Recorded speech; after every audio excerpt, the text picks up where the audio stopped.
Annie Borjesson was born and grew up in Sweden but always had a longing and love for Scotland. In 2004, Annie's dreams came true when she moved from her native Sweden to Scotland to study English. Her family were over the moon for her. Every time they spoke, she seemed incredibly happy and was excited to see what her next adventure would be. Sadly, those adventures would be tragically cut short in what is one of Scotland's most mysterious cases.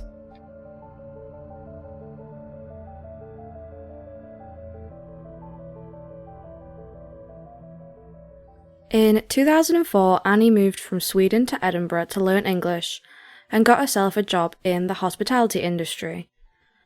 During her time in Edinburgh, Annie earned herself a scholarship at the Scotch Whisky Heritage Centre, something that she was extremely proud of and often spoke about to her family. According to the website made by Annie's family, quote, she returned to Edinburgh in 2005, working on a scholarship at the Scotch Whisky Heritage Centre until August. October 25th, she went back to Edinburgh looking for a nice job, and December 4th, she was found dead.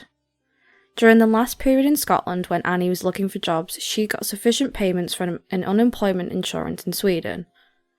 Between her stays in Scotland, Annie lived at home with our family and therefore was able to save a large sum of money.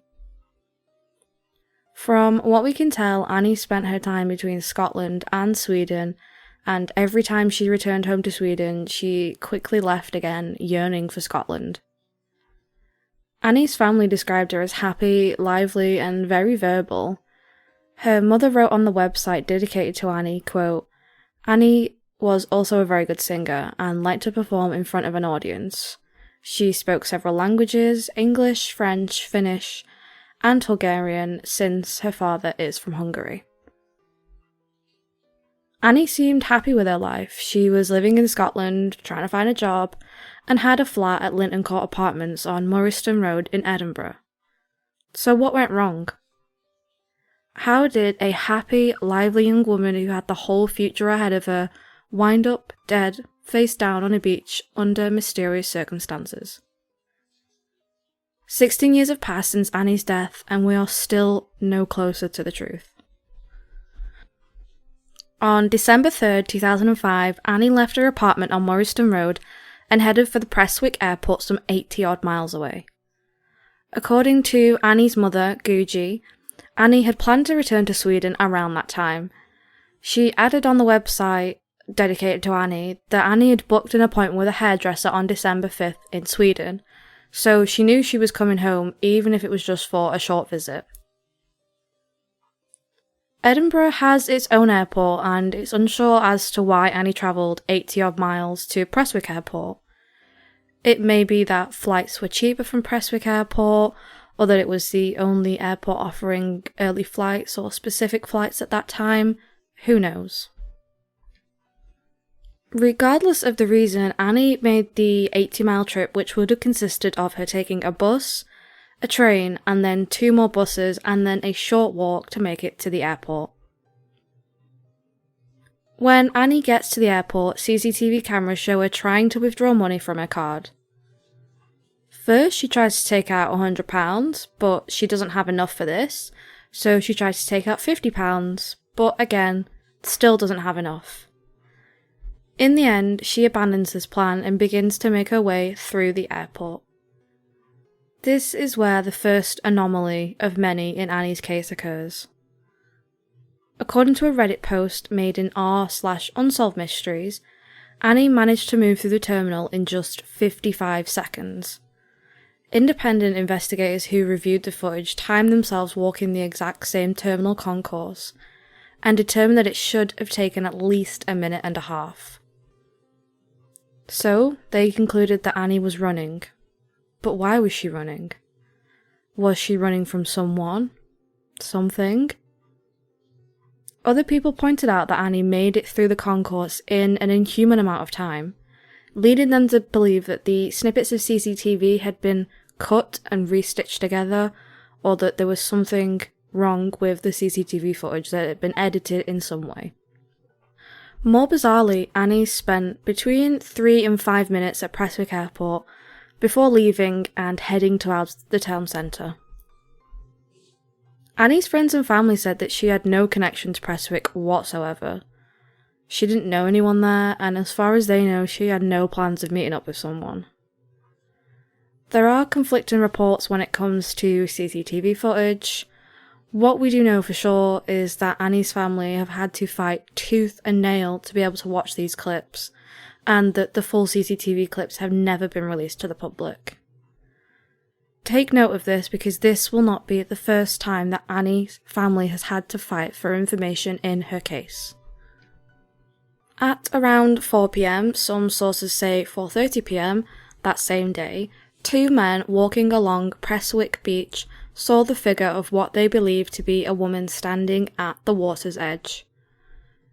The two men walked a bit further, turned around and saw that the figure was still standing there. It appears that the two men, for whatever reason, did not interfere at this moment, although they did tell newspapers that they were scared that that person was going to take their own life. At 8 a.m. the next morning, a dog walker making their way along Prestwick Beach found the body of 30-year-old Annie Borjesson lying face down at the edge of the water. Horrified, the dog walker immediately called 999 and summoned the Scottish police to the area.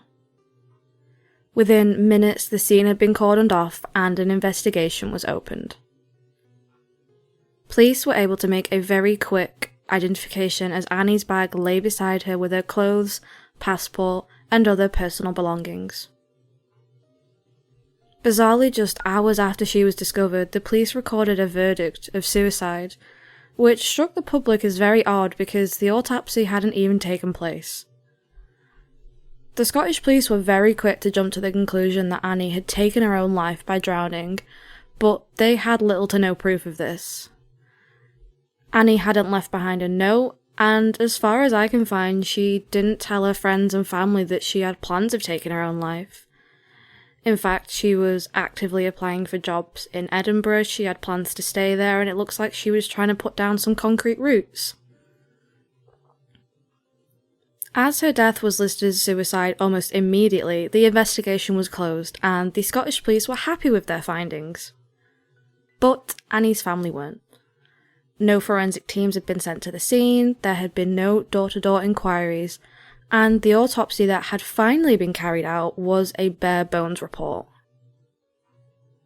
According to sources, the initial autopsy discovered bruises on Annie's temple and scratches on her arms, which were explained away as being from debris in the water hitting her. By this point, Annie's family were furious with the Scottish authorities and demanded that they release her body so that they could have a funeral in Sweden, and that's exactly what happened. The Swedish undertaker found bruising on Annie's body with a palm-sized bruise behind her right ear and extensive bruising on her right arm. The undertaker also reported black and blue thumbprints on her neck. The undertaker also made another shocking discovery. Parts of Annie's hair were missing. It is unclear, due to reports differing, whether Annie's hair was cut off or whether it had been pulled out of her scalp.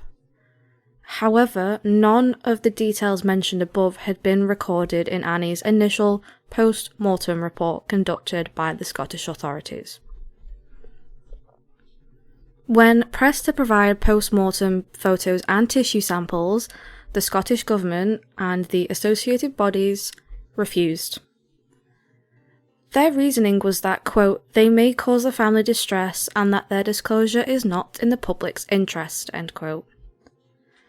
It's not just photos being withheld from Annie's family though. Most of the files about Annie's case have been classified as secret and are heavily redacted. The Swedish Foreign Minister gave a statement about these files saying, quote, information has been deemed classified as secret according to the provision chapter of 15 section 1 of the Public Access to Information and Secrecy Act and has been redacted to the attached file.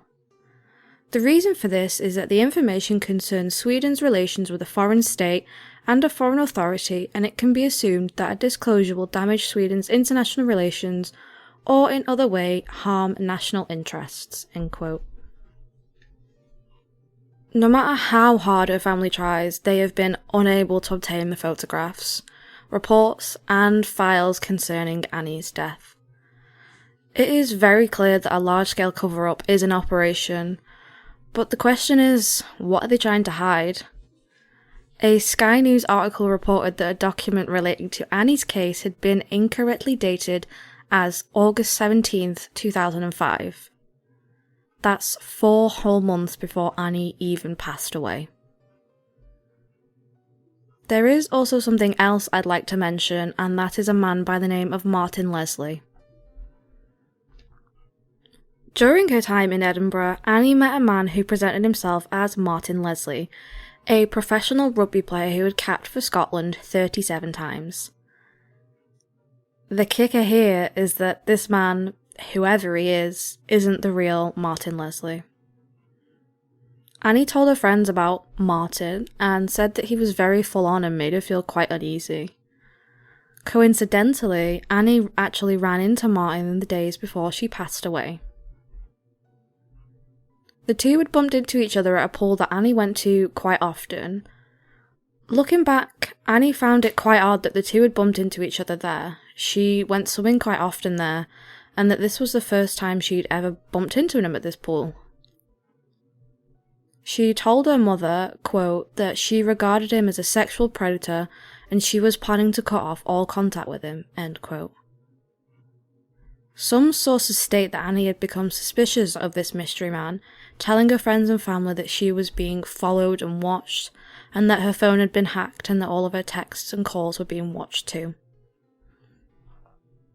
According to Annie's mother, Annie called her on December 1st, and all she can remember from that conversation is saying, "You have to respect this, but I have to take care of myself."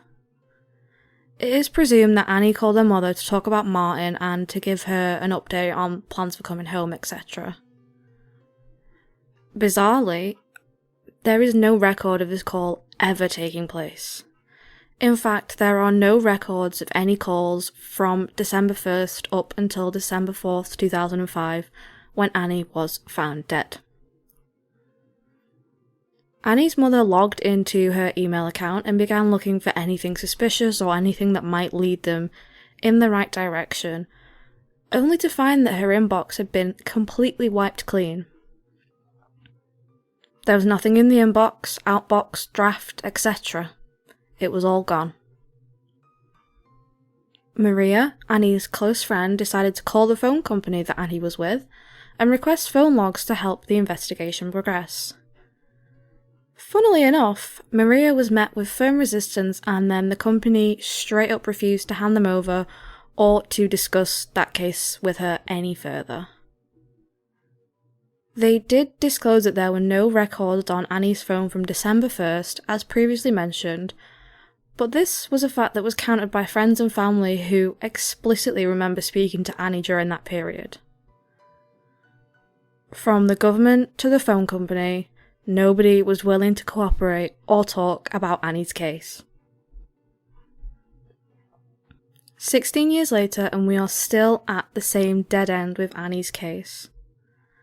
Her family is still fighting the Scottish Government for records, photos, and answers, but has so far gotten nowhere. There is a huge conspiracy tied to Annie's case, and I do want to mention before I wrap this video up, I'm not sure how much credence we can give to this theory, but it is worth a mention. The conspiracy ties to the rendition programs, which was an operation run by the CIA and MI6. The two agencies were working together to combat the, quote, war on terror, and apparently used Prestwick Airport as their base. I say apparently because, of course, the CIA and MI6 deny the existence of this program. This is where things take a bit of a wild turn. Annie's friend, Maria, began digging into Annie's case and she began scouring the internet for any connection or clue that she could find. And that's when she stumbled upon a US journalist named Christina Borjesson. Annie's full name was Annie Christina Borjesson, but she chose to go by her first name. Christina, the US journalist, was poking her nose into the rendition program and was a vocal critic of US foreign policy at the time. Is it possible that Annie Borjesson was falsely identified as Christina Borjesson and taken care of? Maria believes that this could explain why Annie's emails and phone records were all wiped and why all files are censored. When Guji and Maria began digging further into Annie's case, looking for emails and phone records, they reported some pretty weird goings-on for themselves. They reported that they were having trouble accessing their email accounts, and Maria told the Daily Star that she began receiving silent calls that taunted her for months on end. As far as the Scottish Government are concerned, Annie Borjesson took her own life on that cold December morning. But her friends and family are not convinced. Annie's mother has been very vocal about her fight for justice, telling the media, quote, "This is a beautiful country with lovely and caring people. Please do not leave them and our family with all of these unanswered questions. All we want is a fatal incident inquiry into Annie's mysterious death. Please let us know why Annie had to die in the country she loved." End quote. Anyone with information should contact Crime Stoppers UK and leave an anonymous tip on 0800 555 111. Also, please help out Annie's mother by signing petitions, spreading the word, and just supporting her in any which way that you can. Annie's mother, Guji, has amassed over 3,000 signatures and has the backing of Scottish celebrities and political figures. Whether this is a wild-scale cover-up, whether this is a case that has deep ties to the CIA and MI6, or that there's something just a lot more nefarious going on, Annie and Annie's family deserve to have answers.